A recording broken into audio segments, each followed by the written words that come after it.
subscribe, follow, like, share. Last Bell Boxing. These guys give you all the exclusives, and next time I get my fight date, it's going to be exclusive on here as well. So make sure you give them all a follow. And if Last Bell Boxing in Leicester, down at 2 Box by Randell Munroe, joined by the man himself, Boxing Binman. How are you, pal? I'm good, man. I'm great, thank you. Thanks for having us down here. Really appreciate it, mate. It's the first time I've been down to the gym. Really impressed. There's a real good aura. Yeah, well, like you say, home from home for me, innit? You know what I mean? Sometimes they always say that you can't make everything about you, but everyone keeps telling me I've got to put pictures on the wall, so as you can see, the wall's a bit covered now, but it is what it is, innit? It's like Shinfields. It reminds me, because that place is plastered with you. You're like the icon down in that gym, and there's still all the lads that even though they're not trained by you, they all, when you walk in, there's that bit of an aura. I don't want to give you a big head, all right? No, I've never been big-headed. I think I'm just me, you know what I mean? It's good, though, because everybody that comes in here to be trained by you, they can see what you've achieved. And it's not like the blind leading the blind. They've got that idea already that you've been there and done it, so you know what you're on about. Yeah, definitely. I think obviously the proof is in the pudding, as they always say. When the proof's there, everyone kind of knows. So I think it's one of them where when I tell the lad something, they kind of take a look on the wall and think, he's been there, he's done it, he must be telling us the right way. Now, you did have 3 fighters out in a couple of weeks' time at the 20th in Leicester. It's now down to 2. Unfortunately, and I've got to say, Blocko must be the most unlucky fighter on the planet right now. Every time he gets a big shot, a title fight, or a big fight of any description, he seems to get injured. Yeah, like I said, I don't know. It's hard for a minute. Do you know what I mean? Obviously, God bless Tomo. Obviously, he's not here no more, but he was his main trainer. And kind of, I was doing little bits with him, with Tomo while he was here. And then, obviously, like he says, he changed over for me, obviously, when Tomo passed away. So we was working on a few things, and, you know what I mean, things happen, don't it? You know what I mean? It's boxing. No one wants it to happen, but it's happened. You can't, what is it? You can't swim without getting wet, or you can't, something like that. Whatever the analogy is. But it's true, isn't it? You hear it all the time, sparring, people getting ready for fights, especially when they're cutting weight, because you're not got as much water all over, especially around your face. So it's easier to get that little nick. Yeah, like you say, obviously, sparring's a bit heavy at times, you know what I mean? And to be fair, the cut was accidental. Do you know what I mean? There was nothing intentional about it. It just happened, 2 lads sparring. It's one of these things, isn't it? But like I say, it's boxing, isn't it? You know what I mean? It happens, and we just brush off and come back and go again.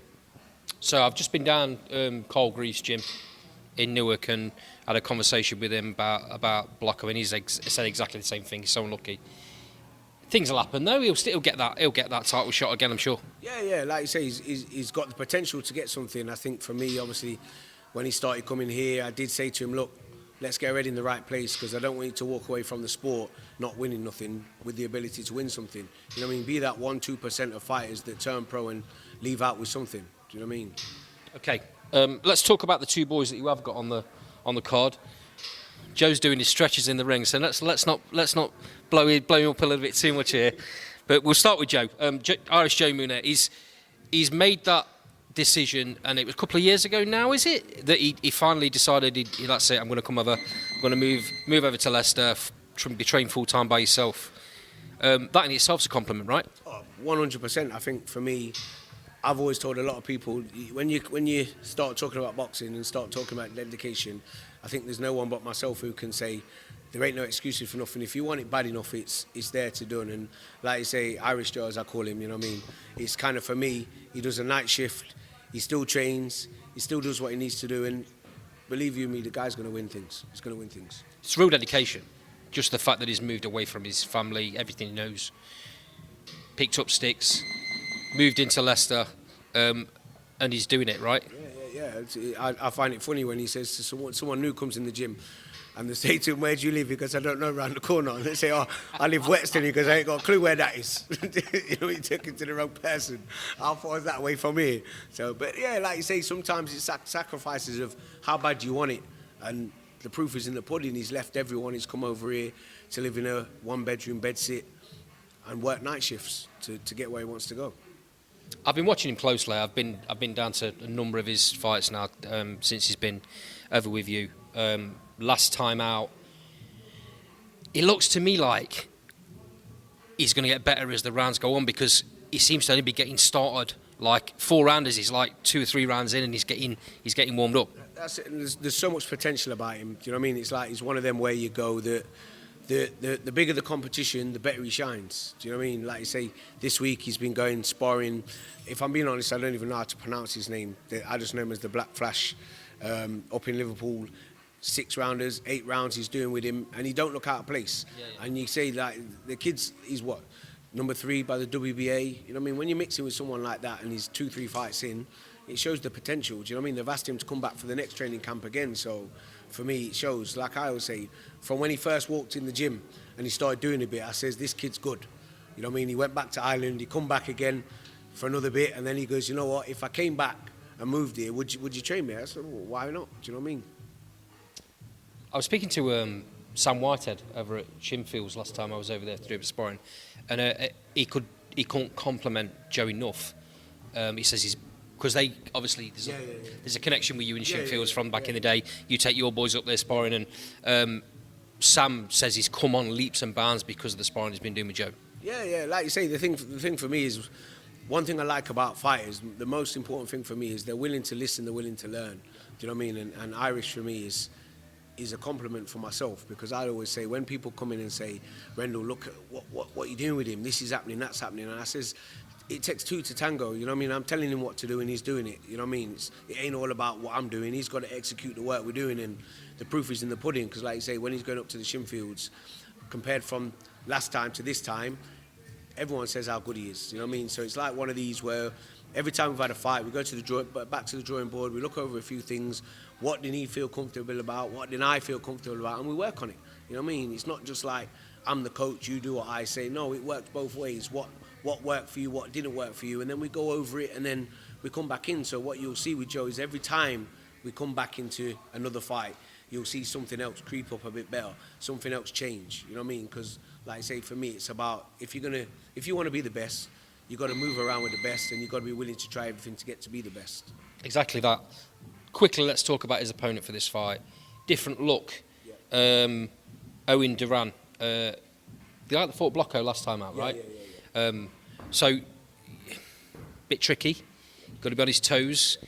Going to give Joe a different look. Yeah, definitely. But like I said, with Joe, he'll go out there and he'll do what he needs to do. Do you know what I mean? And I think, as crazy as it is, you always get lads, when lads are coming from the same gym, they always want to compete with each other. So on the back of Joe's mind now, which I've said to him, look, we ain't got to go out there and do anything drastic, but in his own mind, he's thinking, well, I've got to beat this kid better than Blocko did. Do you know what I mean? I've got to show everyone that I've got an A game here. And like you say, you look at yourself as in, Blocko's had so many fights now, he's on the verge of fighting for a title. And for Irish, he wants to do that too. So he's going to go out there and show them that I want to do the same thing. Do you know what I mean? Okay. New fighter to the gym, Ryan Hurst. He's say that, but he's been down there doing spar. He's been down spar quite a bit. So he's not really that he's a new kid, but he's new to your gym as a full-time fighter.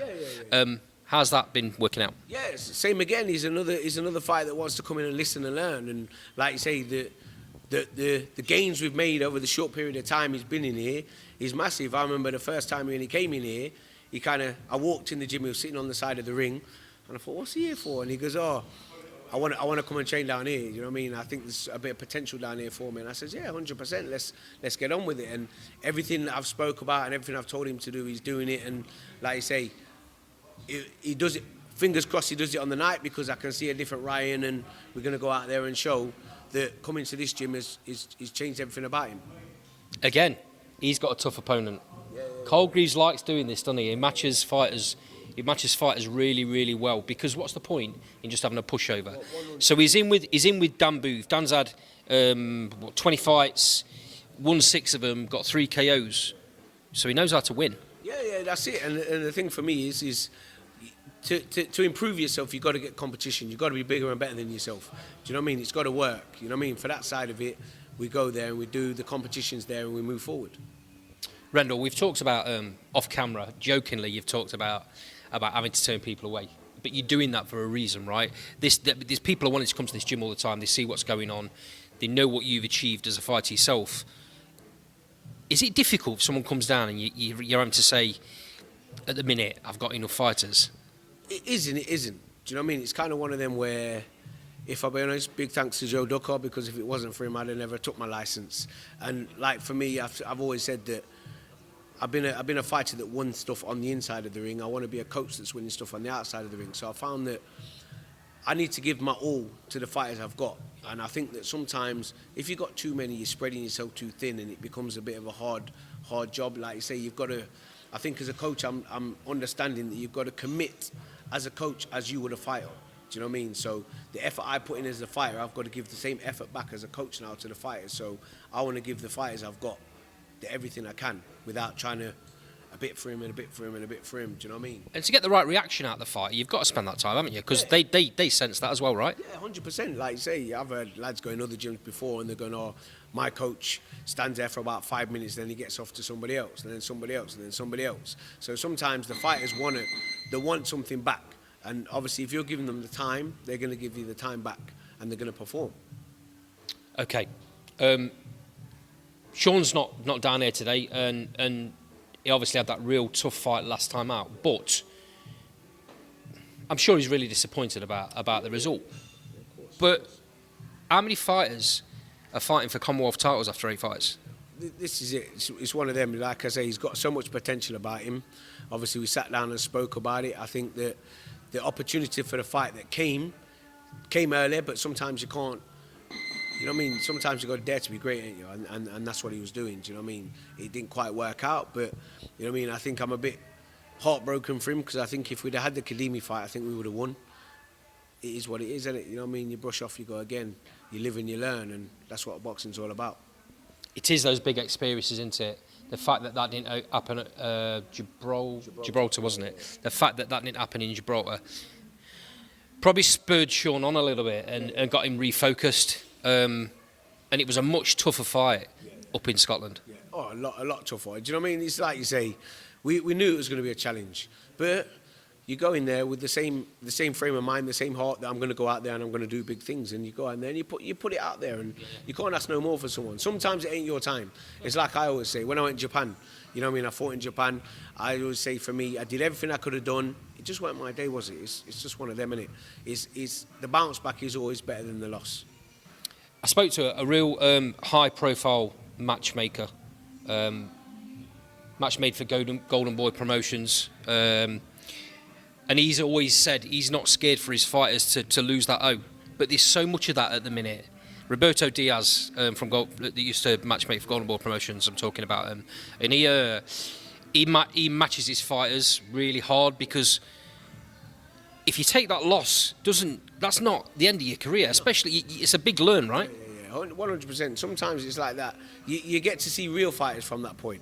You know what I mean? What are they really in there? Are they in there for the hard, or are they in there just to be Mr. Winning? Yeah. Do you know what I mean? Sometimes the learn is I always say the loss is a learn. Yeah. The L is learn, it's not a loss. Do you know what I mean? As long as you come back, go back to the drawing board, go over the 3 things that didn't work right and put it right, you move forward. Do you know what I mean? How many top level fighters have gone out with a 0 on their record?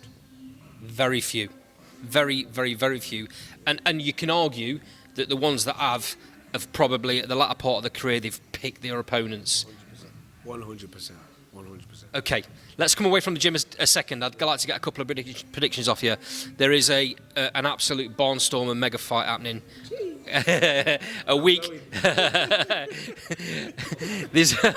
So this weekend, there's a brilliant fight happening. Shinfield's fighter versus a Colgreaves fighter.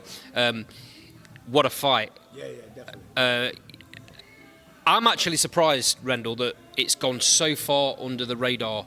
It's ridiculous, mate. It's because they're lightweights, isn't they? You know what I mean? It's one of them ones where the lightweights, people don't really talk about the lightweights as much as they do the bigger weights. You know what I mean? It's one of them. But it's a great fight of 2 lads who both still got potential to move even further forward with their career. So it's one of them fights where they're both going to go in there with the expectation of, where am I going? What am I doing?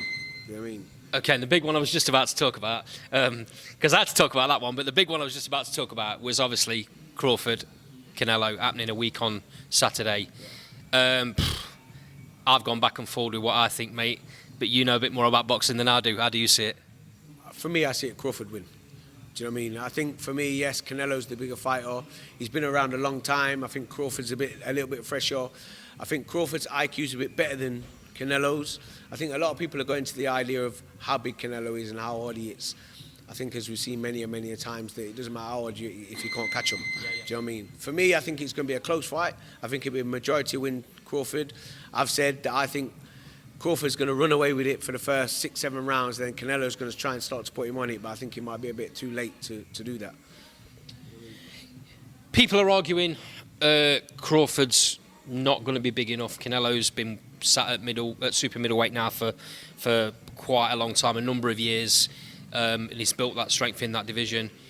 The interesting thing for me is that, yes, Crawford's coming up from welter. He's had that one fight at super welter, but that was a year ago. He's had a full year to get himself into the right shape for this weight. I think for me is people forget in boxing, fighters boil down. So when they start talking about this weight, that weight, this weight, let's be real, how much weight are they taking off for the fight and how much weight are they putting back on for the fight? Yeah. Do you get what I mean? So there's that side of it as well. Do you know what I mean? Like, obviously, like I say, I've not seen Crawford up and close personally, but he looks in good shape. He's made the weight. He looks good. Do you know what I mean? Like, let's get it on, man. Let's get it on. Question then. The one question is obviously he's going to move for this fight. He's not going to stand in front of Canelo. He's going to move. He's going to use the ring. That extra stone or so, what difference is that going to make on the 12 rounds? The thing is like I says, everyone makes weight. In boxing, everyone makes weight. Yeah, apart from heavyweights, they don't make weight. Do you know what I mean? So a lot of the times, we don't know what they're getting in the ring at. Yeah, we know what they're getting on the scales at, but we don't know what they're getting in the ring at. So who knows? He could be 4 or 5 pounds under what he'd normally get in the ring at anyway. Do you know what I mean? So a lot of the times we know that the way they're making weight now, that some fighters are taking off so much weight a week before the scales. They're training at their weight, taking the weight off before the scales, and then putting the weight back on. Do you know what I mean? So for me, it's going to be a good 50 fight. You know what I mean? And I think for me, I just think Crawford's going to just win it. I ain't saying he's going to win it like convincingly, but I think he's going to win it where people are going to say he won. Do you know what I mean? Not only that, I think one of the little debates, obviously, like I say, I'm going over there to watch it with my mate Barry Randell. You know what I mean? So we're having it. He's a bit of a Canelo man. I'm a bit of Crawford. So we're having a little back and forth about things. But I always say, if you look at who Canelo's been beat by, they're boxers. Yep. Yeah. Even fights where I reckon he's lost, but he got the win, they were boxers. Do you know what I mean? So I think, like you say, as Mayweather will always say, no one's got my blueprint. Well, we've got Canelo's blueprint. So, and like you say, if you start talking about boxing, switch hitter, puncher, Crawford's got it all in it. He has, mate. Phenomenon. Randell, it's been an absolute pleasure. Nice. I really appreciate you having me down at the gym. I'll try and do this a bit more if that's all right with you. But for now, let's call it a day. Appreciate that. Respect, man. Thank you very much. Thank you so much. Take care.